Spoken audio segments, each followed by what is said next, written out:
मुकाबला Lucknow super giants और शुभमन गिल के गुजरात टाइटंस के बीच।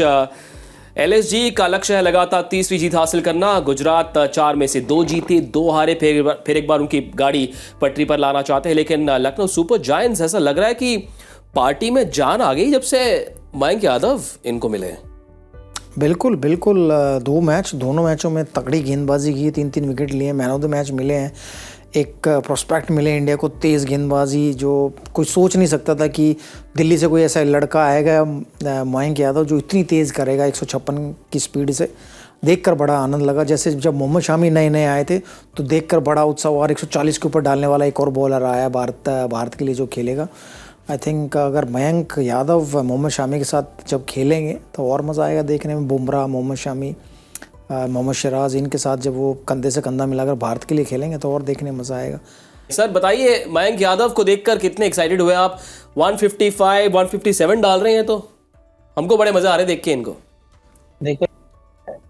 देखो देखने में बहुत अच्छा लग रहा है क्योंकि इतना यंग लड़का है और इतनी पेस जो अभी मुझे लग रहा है शायद इंडियन टीम भी ढूंढ रही है कि हाँ उनको एक बॉलर की जरूरत है।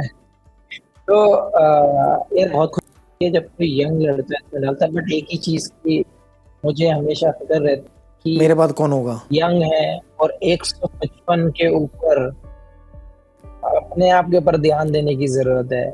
लेकिन जो 2 मैच में उसने बॉल डाला है अमेजिंग, क्योंकि 2 man of the match.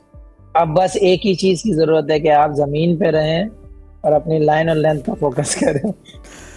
Pace अच्छा है, एग्रेशन अच्छा है, विकेट मिल रहे हैं, 2 मैन ऑफ द मैच हो गए। आपको अब फोकस की जरूरत है। तो ये जो ट्रैक मिला है इसको कैरी करने की जरूरत है। शमी भाई, जब इंडिया को ऐसा कोई यंग सुपर फास्ट बॉलर मिलता है तो हम खुश तो होते हैं, लेकिन खुशी से ज़्यादा डर होता है कि कहीं हम इसे खो ना दें।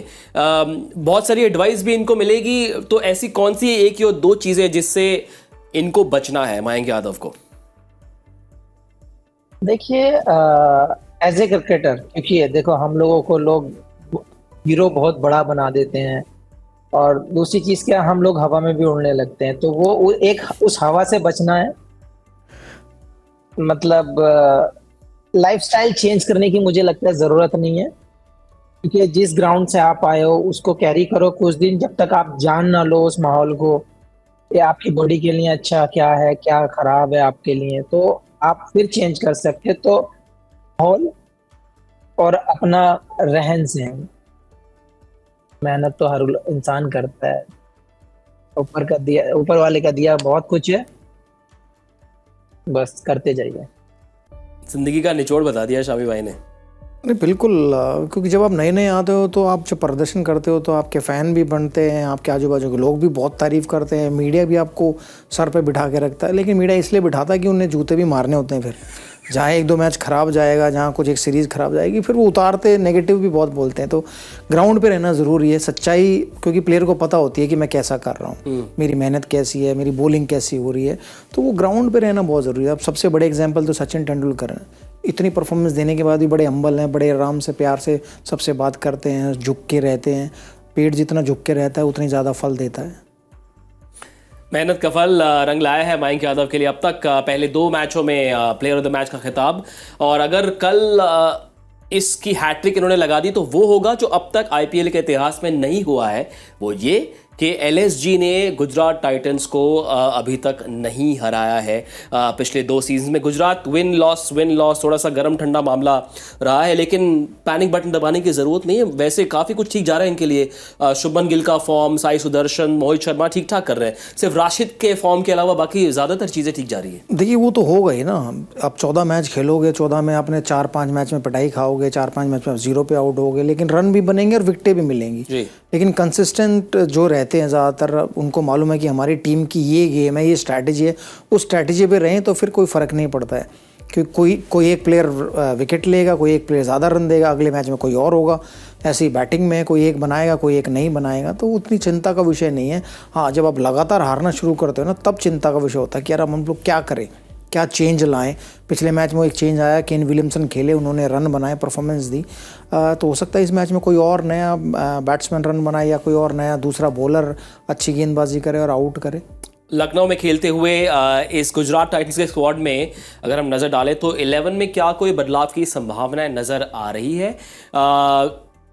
शाहरुख खान एक ऑप्शन है, लेकिन रन तो आ रहे हैं उनके इंडियन बल्लेबाजों की ओर से। सिर्फ शायद राशिद खान का फॉर्म है, लेकिन आप जाहिर बात है इनको बाहर निकालेंगे नहीं। लेकिन तेज गेंदबाजी में कोई ऑप्शन नज़र आ रहा है आपको? Spencer Johnson, Joshua little, Shami भाई, क्या उनके आने की संभावना नज़र आ रही है या फिर नूर अहमद के साथ कंटिन्यू करें? देखो, ज्यादा चेंजेस की जरूरत नहीं है। जैसे वीरूपा ने बोला है कि आप अगर लगातार हार रहे हैं तो आप देख सकते हैं, लेकिन जब आप 50-50 पे चल रहे हैं तो ज्यादा चेंजेस की जरूरत नहीं है। और लखनऊ का विकेट भी वैसे ही है कि नूर को सूट करेगा, तो मुझे नहीं लगता कि कोई चेंजेस की जरूरत है, क्योंकि वार्नर, क्या नाम है, मिलर खेल रहे थे, उनकी जगह विलियम्स आए जी, तो उन्होंने भी रन बनाए। तो मुझे नहीं लगता कि अगर मिलर है तो शायद वो लोग स्वाइप कर सकते हैं, बट मुझे लगता नहीं जरूरत है। वीरूपा, कोई चेंजेस?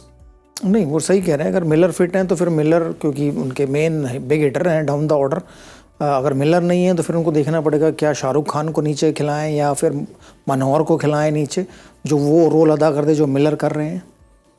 राइट।